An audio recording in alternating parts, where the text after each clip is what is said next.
শিক্ষকদেরকে ডাকেন। সব বিশ্ববিদ্যালয়, বড় বড় বিশ্ববিদ্যালয়ের শিক্ষকদেরকে ডেকে একটা টেবিলে বসান, কোরআন তেলাওয়াত চেক করেন। 90% তেলাওয়াত ঠিক থাকবে না। জাতির শিক্ষক তারা, জাতির এই বাঙালি জাতির শিক্ষক তারা কোরআন তেলাওয়াত করতে পারে না। আর কিভাবে বলবো আপনাদেরকে? তাদের হাতে জাতি করতেছে, এই জাতির কারিগর তারা, তারা কোরআন তেলাওয়াত করতে পারে না। সুবহানাল্লাহ। এটা অবাক করার বিষয়। অবাক হলে নবীজি বলতেন সুবহানাল্লাহ, অবাক হলে নবী বলতেন কি? সুবহানাল্লাহ, সুবহানাল্লাহ। তারা জাতি করতেছেন, কারিগর, কোরআন তেলাওয়াত করতে পারেন না। উচিত ছিল বিগত 100 বছর থেকেই এই দুটাকে সমন্বয় করা। তাহলে আজকে এই টিকটক জেনারেশন দেখতে হতো না, বেয়াদব প্রজন্ম দেখতে হতো না, এই মাদকদ্রব্য সেবনকারী জেনাকার প্রজন্ম দেখতে হতো না। তারা হালাল হারাম বুঝতো, নীতি নৈতিকতা বুঝতো, শেকড় চিনতো। তাদেরকে ওমর ইবনুল খাত্তাবের নাম জানাতে সমস্যাটা বুঝতে পারছেন ভাই? কোন জায়গায় সমন্বয় হয় নাই? কি হয় নাই? সমন্বয় যারা করার চেষ্টা করেছেন সেটা আমি প্রশংসার দাবি রাখে তারা অবশ্যই, কিন্তু এটাও বিশ্বের চ্যালেঞ্জ মোকাবেলার জন্য যথেষ্ট হয় নাই। কথাগুলো অনেক বড় স্কেলের, এগুলো বাস্তবায়ন করা অনেক বড় ব্যাপার, অনেক কঠিন, রাস্তা অনেক জটিল, কিন্তু এই কাজটা আমরা সবাই মিলে করবো ইনশাআল্লাহ। আল্লাহর কসম করে বলতেছি, এই কাজ যদি আমরা আগামী 20 থেকে 30 বছরে করতে ব্যর্থ হই, আরো 20 বছর পর আপনি এমন একটা প্রজন্ম পাবেন শুদ্ধ করে সালামটাও দিতে পারবেন। একটা এক্সাম্পল দেই, জাস্ট একটা দিচ্ছি ভাই। মালয়েশিয়ায় ক্লাস 10 পাস একটা ছেলে ইমামতি করতে পারে। মালয়েশিয়ার ক্লাস 10 পাস করা একটা ছেলে ইমামতি করতে পারে। সে কোনো মাদ্রাসায় পড়ে নাই, স্কুলেই শিখেছে। কোথায়? স্কুলে। মালয়েশিয়া পিছিয়ে গেছে, অর্থনীতিতে পিছিয়ে গেছে, ওয়ার্ল্ড অ্যাফেয়ার্সে পিছিয়ে গেছে, জিওপলিটিক্সে পিছিয়ে গেছে, ওর জিডিপি কমে গেছে। আর কিভাবে বুঝাবো বলে? ধিক্কার আপনার পড়াশোনার উপরে, থুতু নিক্ষেপ করতে হবে আপনার সার্টিফিকেটের উপরে। আমার কথায় মন খারাপ করবেন না। আপনার বিবেককে জাগ্রত করার জন্যই এভাবেই রাতের পর রাত জেগে জেগে আমরা মানুষের দুয়ারে দুয়ারে ঘুরে বেড়াই। অনলি আপনাদের বিবেককে জাগ্রত করার জন্যই, আল্লাহি, এছাড়া অন্য কোনো স্বার্থ আমাদের নাই। ধিক্কার আপনার সার্টিফিকেটের উপরে, যে সার্টিফিকেট আপনাকে 25 বছরে 25টা হাদিস শেখাতে ব্যর্থ। 25 জন নবীর নাম আপনি জানেন না, নবী সাল্লাল্লাহু আলাইহি ওয়াসাল্লামের 10 জন 11 জন স্ত্রীর নামও জানেন না, জান্নাতের সুসংবাদ প্রাপ্ত 10 জন সাহাবীর নাম ঝরঝরা করে বলতে পারেন না। নুরানির বাচ্চারা যে কয়েকটা হাদিস জানে, সেই হাদিস আমরা জানি না। আমরা ইস্তেঞ্জার আদব জানি না, কথা বলার আদব জানি না, চলাফেরা ওঠা বসার আদব জানি না, মসজিদের আদব জানি না, মাহফিলের আদব জানি না।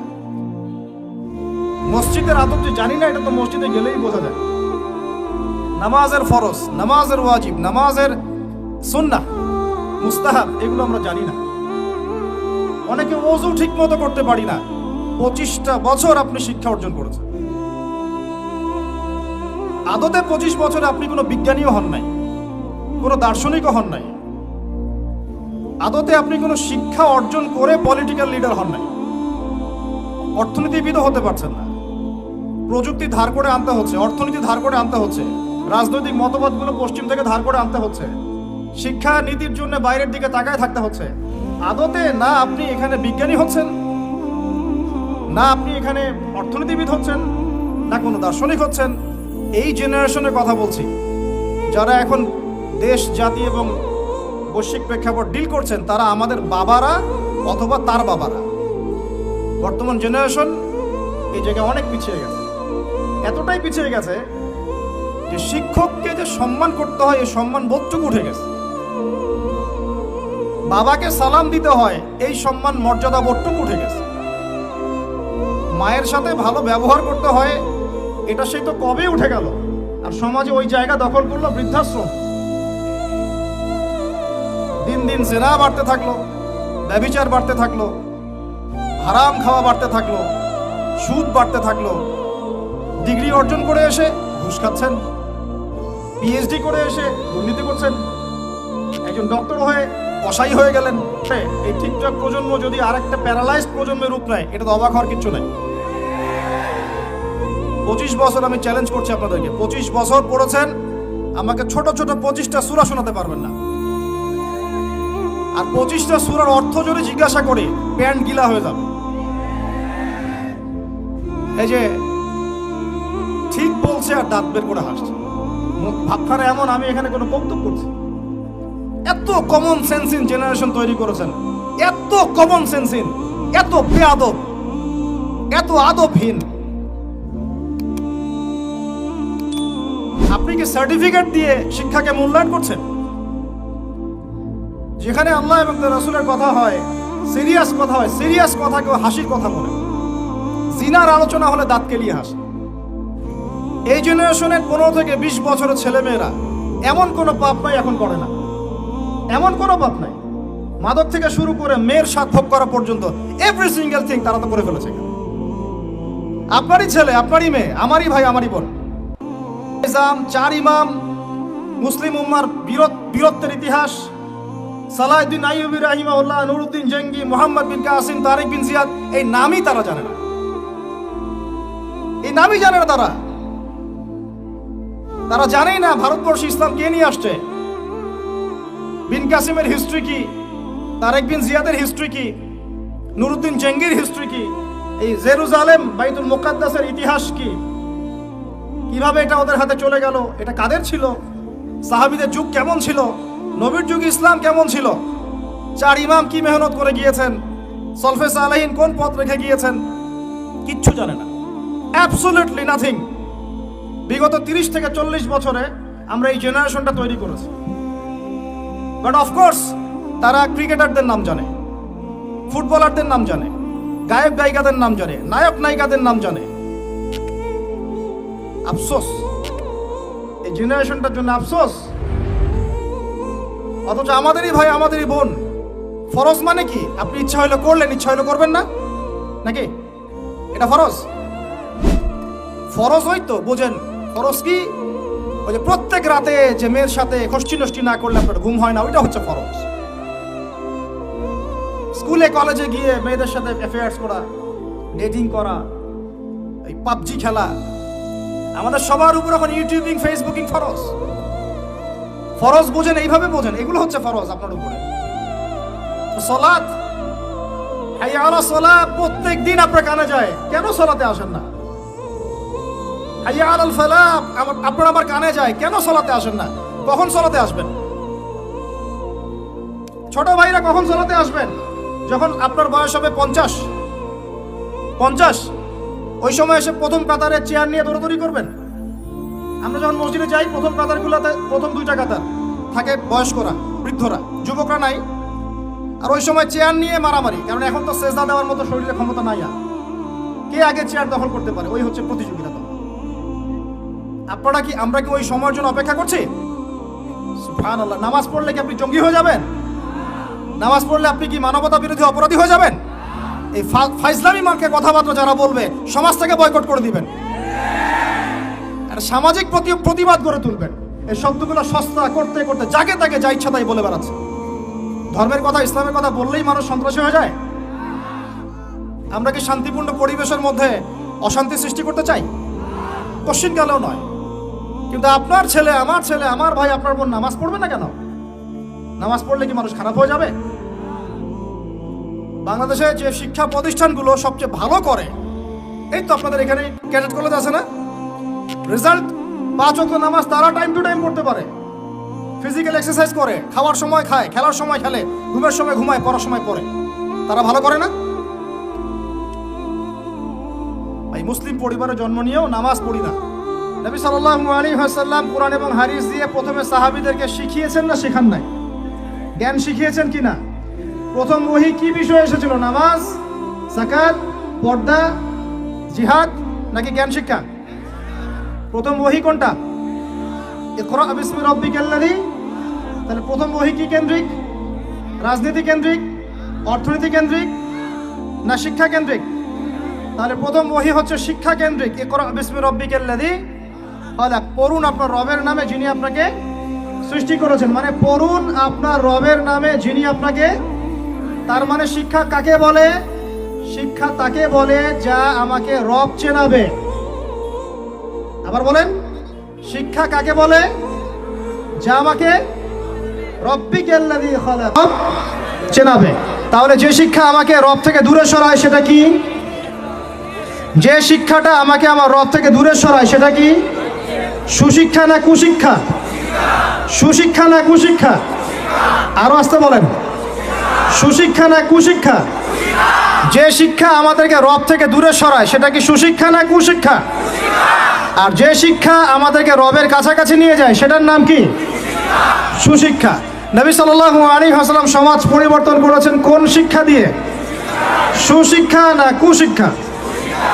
আচ্ছা, এবার তিনি সাহাবীদেরকে এটা শিক্ষা দিলেন। একই সাথে তিনি কি শুধু শিক্ষাই দিয়েছেন না আমল করে দেখিয়েছেন? শুধু বলেই গেছেন না আমল করে দেখিয়েছেন? আচ্ছা, তিনি কি শুধু বাহ্যিক শিক্ষাই দিয়েছেন না কলবটাকেও পরিবর্তন করেছেন? আধ্যাত্মিকত্ব তাজকিয়া অর্জন করা হয়েছিল না হয় নাই? হয়েছে। এই শিক্ষাটার দাওয়াত মানুষকে দিয়েছেন না দেন নাই? এরপরে তার উপর অত্যাচার এসেছে না আসে নাই? তার তিনি সবর করেছেন না করেন নাই? তাকে দেশ থেকে চলে যেতে হয়েছে না হয় নাই? মদিনায় গিয়ে ইসলামিক রাষ্ট্র কায়েম হয়েছে কি হয় নাই? তারপরে ওই ওহির বিধানকে প্রতিষ্ঠা করার জন্য দাওয়াতের সাথে সাথে জিহাদ করতে হয়েছে কি হয় নাই? এভাবে বদর উহুদ খন্দকের পথ পাড়ি দিয়ে মক্কা বিজয় হয়েছে কি হয় নাই? তাহলে পুরো সমাজটা পরিবর্তন হলো কিসের বদৌলতে? আল্লাহ পাকের ওহির রেভলিউশন বা বিপ্লবের বদৌলতে। আবার বলি, আল্লাহ পাকের ওহির রেভলিউশন বা বিপ্লবের বদৌলতে। এখন আসেন, এই সিলসিলা কি নবীর ইন্তেকালের পরপর বন্ধ হয়ে গিয়েছিল নাকি পুরো চলতে আছিল? সাহাবায়ে কিরাম কি ওই নীতির উপরে ছিলেন কি ছিলেন না? আবু বকর সিদ্দিক ছিলেন না? ওমর ইবনুল খাত্তাব, উসমান বিন আফফান, আলী ইবনে আবি তালেব, তারা ওই নীতির উপর ছিলেন কি ছিলেন না? তারপরে চার ইমামের যুগে তারা ছিলেন না?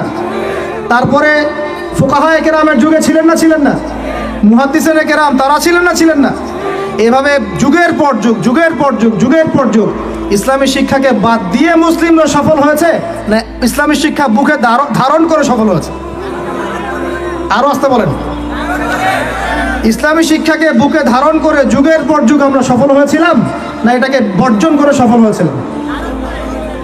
এবার আসেন, এখনকার আধুনিক বিশ্বের যে কোনো সাবজেক্ট আমি চ্যালেঞ্জ করতেছি, chemistry, physics, astrophysics, philosophy, politics, ওই সোনালী যুগের কোনো না কোনো মনীষীকে খুঁজে পাবেন। কথা বুঝতে পারলেন? এই বিশ্বের যে কোনো সাবজেক্ট, কিসের প্রযুক্তির বড়াই করতেছেন? অ্যালগরিদম ছাড়া প্রযুক্তি অচল। আপনি ল্যাপটপ খুলতে পারবেন না, টাইপ করতে পারবেন না। যে বইটা ইসলামের এগেনস্টে লিখেছেন ওই বইটা টাইপ করতে পারবেন না যদি অ্যালগরিদম না থাকে। আর সেই অ্যালগরিদম আবিষ্কার করেছেন একজন মুসলিম মনীষী। মেডিকেল সায়েন্সে যাবেন, মেডিকেল সায়েন্সের যত থিওরি আছে ইবনে সিনার বইয়ের উপর দাঁড়িয়ে আছে। তার বইয়ের উপরে এই যে আপনি ফিলোসফিক্যাল থটসের কথা বলেন, দার্শনিক মতবাদগুলোর কথা বলেন, আপনি ইমাম গাজ্জালির বাইরে যেতে পারবেন না। আমি ইবনে রুশদের বাইরে যেতে পারবো না। আপনি অ্যাস্ট্রোফিজিক্সের কথা বলেন, কেমিস্ট্রির কথা বলেন, জাবির ইবনে হাইয়ান ছাড়া কেমিস্ট্রি অচল। তোমরা এগুলো জানো না? জীববিজ্ঞান এরা পারবে? জীববিজ্ঞান কি ইবনে সিনার থিওরির বাইরে যেতে পারবে? ম্যাথামেটিক্স ওমর খৈয়ামের বাইরে যেতে পারবে? আল খাওয়ারিজমির বাইরে যেতে পারবে? ইবনে রুশদের বাইরে যেতে পারবে? এখন শিক্ষানীতি নিয়ে এত কথা বলছেন, শিক্ষানীতি এইটা ওইটা, ইসলাম, সেকুলারিজম, ডেমোক্রেসি ইত্যাদি, কোনো সাবজেক্ট আপনি এই বিশ্বে চালাতে পারবেন না যে সাবজেক্টের গোড়ায় কোনো না কোনো মুসলিম মনীষীকে খুঁজে পাবেন। বিশ্বকে আমরা করে দিলাম, বিশ্বকে কারা করে দিল? এইভাবে 1-2 বছর নয়, প্রায় 1200 বছর। কত বছর? প্রায় 1200 বছর এই পুরো বিশ্বটাকে আমরা শাসন করেছি। শুধু শিক্ষানীতি নয়, আমরা অর্থনীতি শাসন করেছি, আমরা পলিটিক্যাল অ্যাফেয়ার শাসন করেছি, রাজনীতি শাসন করেছি। আর আজকে আমাদের ওদের কাছে লোন চাইতে হয়, ওরা শর্ত আরোপ করে। কোথায় আসছি আমরা চিন্তা করছেন? ইতিহাস সেই কবে ভুলে গেছে। শিক্ষার আপনি যে সেক্টরে যাবেন আপনি গিয়ে দেখবেন সেখানে কোনো মুসলিম মনীষীর অবদান আছে। আপনি আল খাওয়ারিজমি বাদ দিয়ে, ইবনে রুশকে বাদ দিয়ে, ইমাম গাজ্জালিকে বাদ দিয়ে, জাবির ইবনে হাইয়ানকে বাদ দিয়ে, ইবনে সিনাকে বাদ দিয়ে, এনাদেরকে বাদ দিয়ে আপনি সাহিত্য খুঁজে পাবেন না, আপনি দর্শন খুঁজে পাবেন না, আপনি ম্যাথামেটিক্স খুঁজে পাবেন না, কেমিস্ট্রি, ফিজিক্স, সায়েন্স খুঁজে পাবেন না।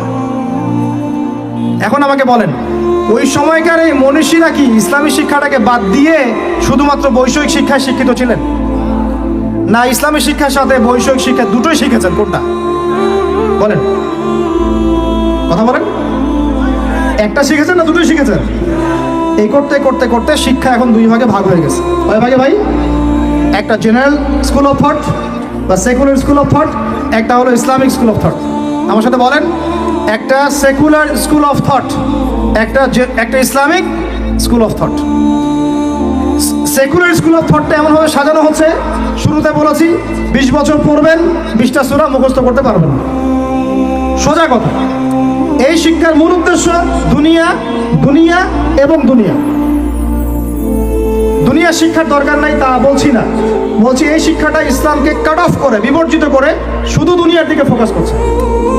পক্ষান্তরে আরেকটা শিক্ষা যেটা ইসলামিক, এখানে মাশাআল্লাহ আমরা কোরআন হাদিস শিখছি বটে, তবে বর্তমান অর্থনীতি, বর্তমান রাজনীতি, বর্তমান ওয়ার্ল্ড অ্যাফেয়ার্স, বর্তমান জিওপলিটিক্স, বর্তমান দর্শন, এই জিনিসগুলোর ল্যাকিংস আছে।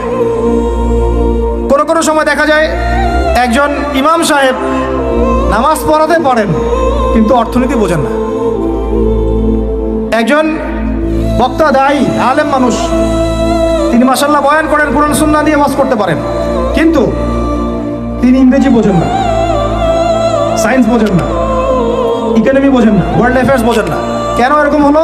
কারণ এই সিলেবাসের মধ্যে এই মাশাআল্লাহ এমবিবিএস ডক্টর, তিনি ইমামতি করতে পারছেন না কেন? এমবিবিএস ডক্টর ইমামতি করতে পারছেন না কেন? তার কেরাত শুদ্ধ না কেন? কারণ তিনি তার পুরো স্টুডেন্ট লাইফে অনেক কিছু শিখেছেন, বাট কোরআন শেখেন নাই। বুঝতে পারছি? দুইটা দৌড়াচ্ছে দুই দিকে। দুইটা কোন দিকে? দুইটা দুই দিকে। এ হলো আমাদের বর্তমান শিক্ষা সংকট। এটাকে আমি বলি শিক্ষার মেরুকরণ। শিক্ষার মেরুকরণ মানে দুই মেরুতে দৌড়াচ্ছে দুইটা। উচিত ছিল বিগত 100 বছর থেকেই এই দুইটাকে সমন্বয় করা, তাহলে আজকে টিকটক জেনারেশন দেখতে হতো না, বেয়াদব প্রজন্ম দেখতে হতো না। তারা হালাল হারাম বুঝতো, নীতি নৈতিকতা বুঝতো, শেকড় চিনত।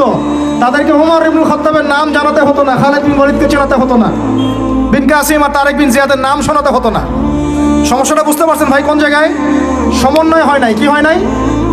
সমন্বয়ে যারা করার চেষ্টা করেছেন সেটা আমি প্রশংসার দাবি রাখে তারা অবশ্যই, কিন্তু এটাও বিশ্বের চ্যালেঞ্জ মোকাবেলার জন্য যথেষ্ট হয় নাই।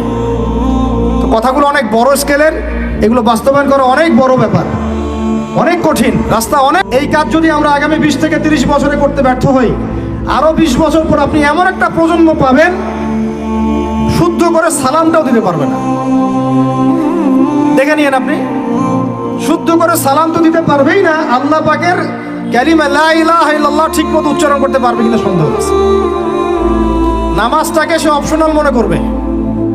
রমজান মাসে বাইরে সিগারেট টান দিয়ে বের হবে, ও যে আর কি করতে পারে, দেখবে যে পশু হয়ে গেছে, বালহুম আদল, বরং তার চেয়ে নিকৃষ্ট হয়ে যাবে, যদি না আমরা এই শিক্ষাটাকে সমন্বয় করতে পারি। এখন সমন্বয়ের পথ ও পদ্ধতি কয়টা? আমার ক্ষুদ্র গবেষণায় 3টা। কয়টা ভাই? আচ্ছা, এটাই শেষ কথা। পথ ও পদ্ধতি খুব কম। কেন কম? কারণ আমাদের কাছে কোনো শক্তি নাই। এখানে বসে অনেক কথা বললাম, অনেক কিছু বোঝানোর চেষ্টা করলাম, এই পর্যন্তই। আমার হাতে কোনো ক্ষমতা নাই, এবং আমার মতো হাজার হাজার আবুদ আদনান বা আপনার মিজানুর রহমান আজহারি, হ্যাঁ, আরো যারা বড় বড় স্কলার আছেন, কেউই কিছু করতে পারবে না। কেন? কারণ আমাদের হাতে কোনো পলিটিক্যাল পাওয়ার নাই, আমাদের হাতে কোনো সোশ্যাল পাওয়ার নাই, আমাদের হাতে কোনো আপনার কি বলে শাসন ক্ষমতা আমাদের হাতে নাই। কে করতে পারবেন? যিনি একজন সৎ নেতা, যিনি একজন সৎ নেতা, যোগ্য নেতা, যাকে আল্লাহ দিনের বুঝ দিয়েছেন, যার কোরআন সুন্নাহর জ্ঞান আছে, দিনের বুঝ আছে, সমকালীন প্রেক্ষাপট সম্পর্কে সচেতন, তিনিই করতে পারবেন ইনশাআল্লাহ। আমরা দোয়া করি আল্লাহ পাক যেন এমন মানুষ উপর থেকে নিয়ে আসে। বলেন আমিন। আল্লাহ পাক এমন মানুষ উপর থেকে নিয়ে আসে, এরকম যোগ্য মানুষদেরকে আল্লাহ পাক উপরে নিয়ে যান। কেন পারবেন? উপর থেকে ঢেলে একটা শিক্ষানীতি চালু করতে পারবেন। তিনি মানুষকে ফোর্স করতে পারবেন, এই শিক্ষানীতির উপর আমার জাতি চলবে, যেখানে জেনারেল শিক্ষা, ইসলামিক শিক্ষার একটা সর্বোচ্চ সমন্বয় থাকবে। এরকম কোন নেতা আসলে পরে প্রত্যেকটা স্কুলে, প্রত্যেকটা কলেজে, প্রত্যেকটা বিশ্ববিদ্যালয়ে ইনশাআল্লাহ দেখবেন ইসলামী শিক্ষা ঢুকে গেছে ইনশাআল্লাহ। একই সাথে প্রত্যেক মাদ্রাসায় বর্তমান যুগোপযোগী জ্ঞানগুলো ঢুকে যাবে ইনশাআল্লাহ। তিনি পারবেন সবাইকে এক টেবিলে বসাতে। এটা আমার আপনার সাধ্যের মতো নাই। কিন্তু আপনাকে পথ দেখাতে পারবো। কি দেখাতে পারবো? তো বলতে পারবো যে কিভাবে হলে সম্ভব হতো। এটা একটা বিশাল জিনিস। এই জায়গা থেকে যদি শক্তি না আসে ইসলাম মুসলিমদের, নিচু লেভেলে আপনি যত কাজই করেন এটা সাস্টেন করবে না। এইটা একটা পথ। যদি আমাদের উপরে এমন কোনো নেতৃত্ব আসে যারা প্রত্যেকটা শিক্ষা ব্যবস্থাকে ঢেলে সাজাতে পারবে, ইনশাল্লাহ জাতিকে বাঁচানো মারাত্মক কঠিন। এটা কি মারাত্মক কঠিন? কারণ এটা সম্পূর্ণ আল্লাহ পাকের ইখতিয়ার। কারণ কুলিল্লাহুম্মা মালিকাল মুলক তুতিল মুলকা মান তাশা ওয়া তানজিউল মুলকা মিম্মান তাশা। আল্লাহ পাক হচ্ছেন ক্ষমতার অধিকারী, যাকে ইচ্ছা ক্ষমতা দেন, যার ইচ্ছা কেড়ে নেন। আয়াতটা মনে আছে? তুতিল মুলকা মান তাশা ওয়া তানজিউল মুলকা মিম্মান তাশা ওয়া তুইজ্জু মান তাশা ওয়া তুযিল্লু মান তাশা বিয়াদিকাল খায়র। আল্লাহ পাকের হাতেই এই সব ক্ষমতা। তিনি দিতে পারেন, নিতে পারেন, ইজ্জত দিতে পারেন, কমাতে পারেন। এটা একটা পথ। এই পথটা যদি আল্লাহ পাক আমাদের জন্য উন্মুক্ত করে দেন কোনোভাবে, বা যারা আছেন তাদের মতো ওই বুঝটা দান করেন, তাহলে এই জাতিকে বাঁচানো সম্ভব, উপরের লেভেল থেকে বাঁচানো সম্ভব। কেন? কারণ আমরা যদি সবাইকে মাস্ক পরতে ফোর্স করতে পারি, আমরা সব শিক্ষা প্রতিষ্ঠানে প্রাইমারি লেভেলে কোরআন শিক্ষা বাধ্যতামূলক করতে পারি। কথা বোঝা যায়? আমি যে মাঠে বসে কথা বলছি, এটা তো ইউনিভার্সিটি না, ডিগ্রি কলেজ। বয়স কত এখন? 25 বছরে তার কোরআন তেলাওয়াত সহি হয় নাই। কারণ উপর থেকে তাকে কোনো চাপই দেওয়া হয় নাই। তার সিলেবাস ওটা ফোর্সফুল, বাধ্যতামূলক ছিলই না কখনো। ওই জন্য কে আরও করে নাই। ও সিলেবাসে নাই করবো কেন? সে তো পড়াশোনা করতেছে চাকরির জন্য। বুঝতে পারেন কথা? শিক্ষকদেরকে ডাকেন সব বিশ্ববিদ্যালয়ে, বড় বড় বিশ্ববিদ্যালয়ের শিক্ষকদেরকে ডেকে একটা টেবিলে বসান, কোরআন তেলাওয়াত চেক করেন, 90% তেলাওয়াত ঠিক থাকবে না। জাতির শিক্ষক তারা, জাতির এই বাঙালি জাতির শিক্ষক তারা কোরআন তেলাওয়াত করতে পারে না। আর কিভাবে বলবো আপনাদেরকে? তাদের হাতে জাতি করতেছে, এই জাতির কারিগর তারা কোরআন তেলাওয়াত করতে পারে না। সুবহানাল্লাহ। এটা অবাক করার বিষয়। অবাক হলে নবীজি বলতেন সুবহানাল্লাহ। অবাক হলে নবী বলতেন কি?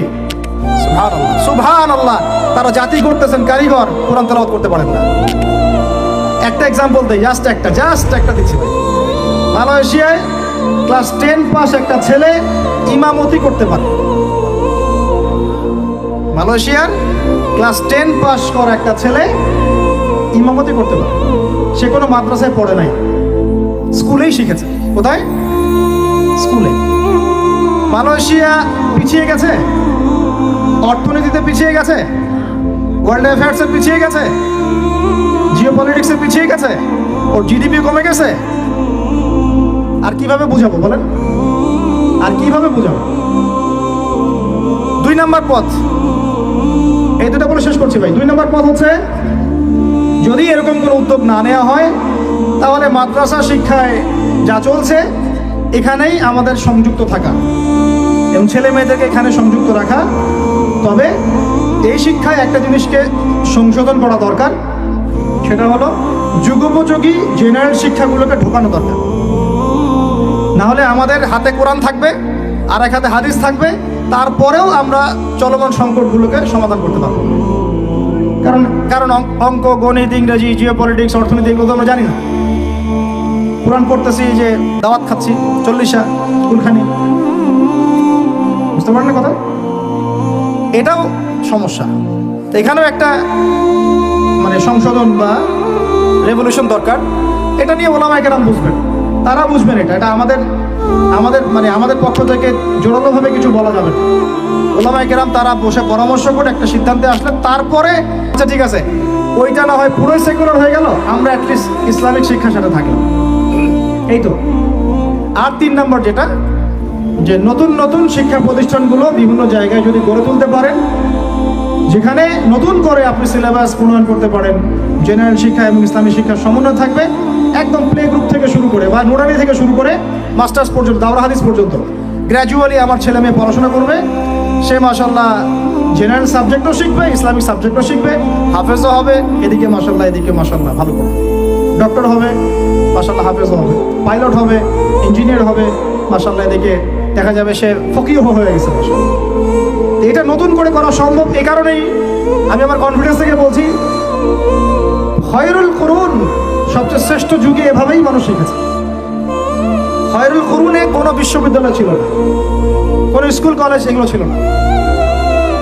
একজন ছাত্র একজন আলেমের কাছে গিয়ে কোরআন হিফজ করতেন, হেফজ শেষ আরেকজনের কাছে আরবি ভাষা শিখতেন, শেষ আরেকজনের কাছে গিয়ে নাহু সরফ শিখতেন, শেষ আরেকজনের কাছে উসুল শিখতেন, আরেকজনের কাছে ফিকহ শিখতেন, তারপরে গিয়ে অন্যান্য সেক্টরগুলোতে চলে যান। এটাকে নতুন করে আবার চালু করা সম্ভব নতুন নতুন প্রতিষ্ঠান গড়ে তোলার মধ্য দিয়ে। তবে কাজটা বলার চেয়ে করা কঠিন, বলার চেয়ে করা কঠিন। কারণ আমাদের মধ্যে অনেক সমস্যা, আমরা সবাই তাকায় থাকি মানুষের দিকে, সে করবে আমি গিয়ে ভোগ করব। আপনার যদি আপনার সন্তানকে নিয়ে এতই ফিকির থাকে যে আমার সন্তানের ভবিষ্যৎ নিয়ে আপনি এতই চিন্তিত থাকেন, তা আপনি কেন একটা মাদ্রাসা করতেছেন না, বা আপনি কেন একটা স্কুল করতেছেন না, বা আপনি কেন শিক্ষার সমন্বয় নিয়ে কথা বলছেন না, ভাবছেন না? আপনি কেন আপনার অর্থ কোরবানি করছেন না, কেন আপনার জায়গা কোরবানি করছেন না? এই উম্মার সব দায়িত্ব কি গুটি কয়েক মানুষের উপরেই? বলেন, এই উম্মতের সব দায়িত্ব কি গুটি কয়েক মানুষের উপরেই?